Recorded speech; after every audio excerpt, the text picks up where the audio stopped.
Kita lanjutkan dialognya, Pak Fikar. Tadi kan kedua belah pihak sudah menjelaskan begitu ya, Ya, bahkan tidak ditemukan mens rea di sana. Tadi Pak Nadiem juga dalam sidang mengatakan bahwa apa yang dilakukan ini sesuai dengan arahan dari Presiden dan dia ya, sebagai menteri, sebagai ya, pembantunya ya harus melaksanakan tugas itu begitu. Jadinya seperti apa? Apakah ini bisa dijerat juga dengan hukum? ya.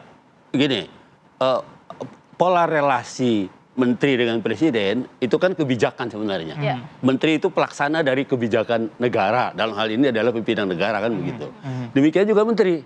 Menteri ke dirjen itu juga menteri kedudukannya juga kebijakan sebenarnya. Ya. Kebijakan kementerian gitu. Ya.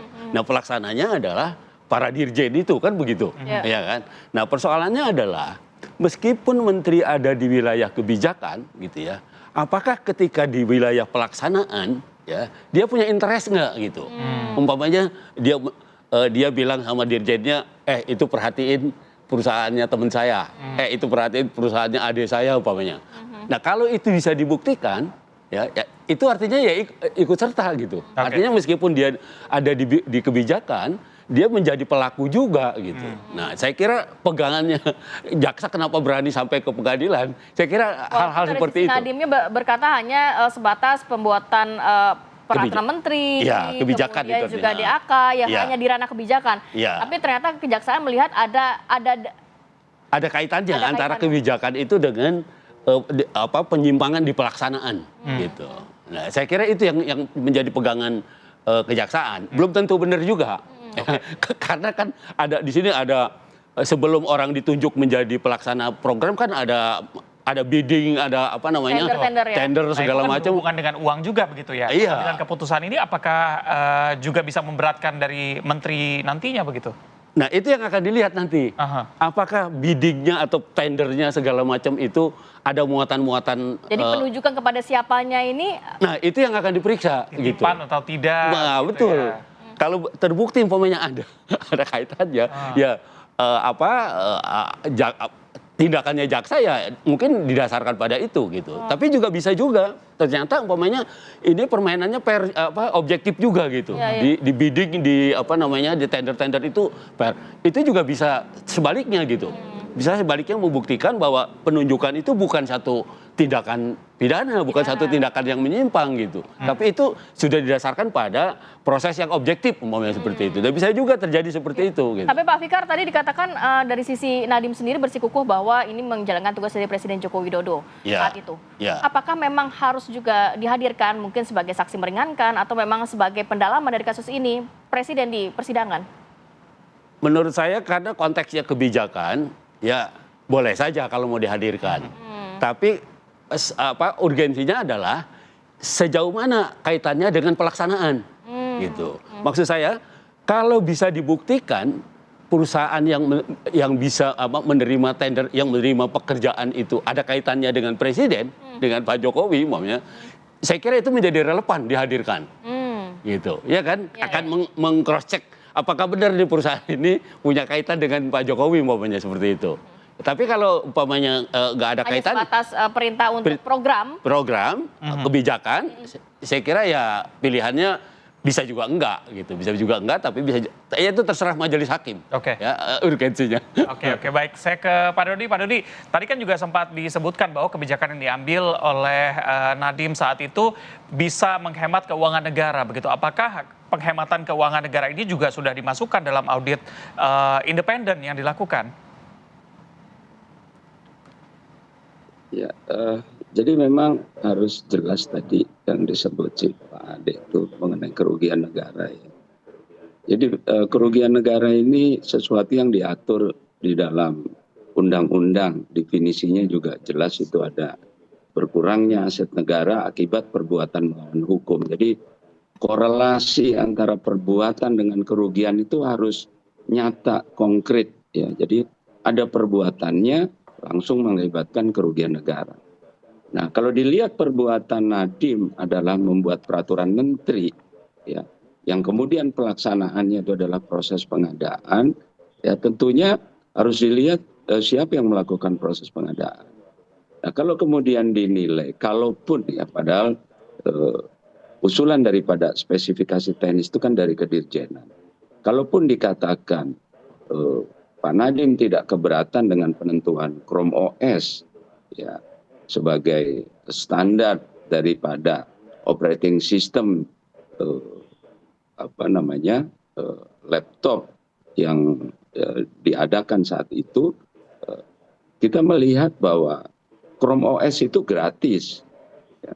Jadi kalau dilihat titik taut kebijakan Pak Nadiem menentukan Chrome OS sebagai operating system, sedangkan Chrome OS itu gratis. Lalu kalau kita lihat daripada definisi kerugian negara itu kan berkurangnya aset negara. Nah, dengan penentuan Chrome OS sebagai operating system laptop, kan berarti tidak ada anggaran yang dikeluarkan.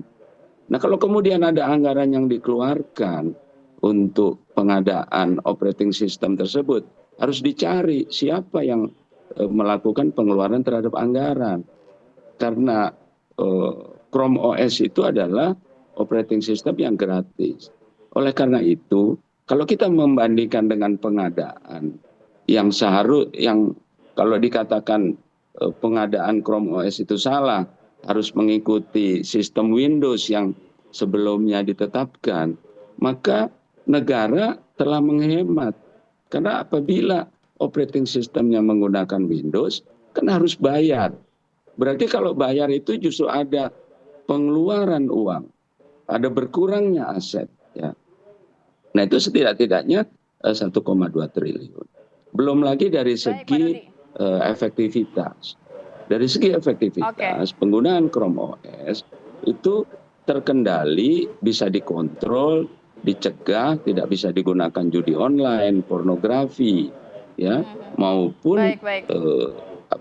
aplikasi yang negatif. Jadi dengan demikian, Pak Dodi, poinnya sudah kemudian kita juga penilaian Pak. 3T, saya perlu tegaskan bahwa tidak ada penggunaan Chrome OS yang ditujukan untuk 3T. Ini biar publik tahu bahwa di dalam spesifikasi teknis Chrome OS bukan untuk 3T. Nah ini juga sesuatu yang Pak Dodi, kabur, poinnya sudah kita tidak tangkap. jelas di dalam dakwaan. Ya, oke. Ini karena waktunya singkat, saya harus terakhir ke Pak Ade. Pak Ade, kalau berbicara mengenai kesiapan dari Pak Jokowi, siap nggak nantinya kalau dihadirkan di persidangan? Saya rasa ini kan bicara teknis tentang penggunaan anggaran dan regulasi yang dibuat oleh Bang Nadiem. Jadi saya rasa salah alamat juga kalau ketika kemudian hal-hal teknis itu melibatkan Bapak Joko Widodo itu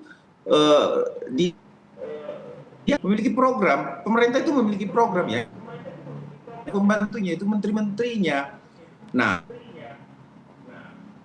keuangan miss yang terjadi, karena saya juga melihat dakwaan jaksa yang tadi 3T juga, tetapi kemudian penyusunan harga itu tidak ada acuannya atau harga satuannya itu pembandingnya tidak ada, sehingga kebijakan itu menjadi bermasalah atau bisa dikategorikan merugikan negara.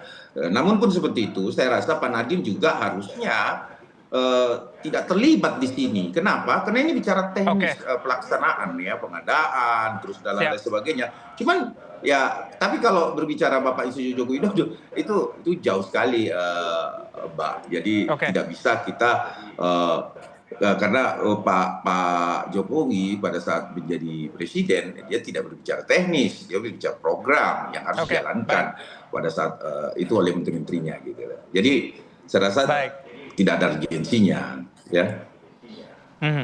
Oke, baik, kita tunggu bagaimana perkembangan dari sidangnya.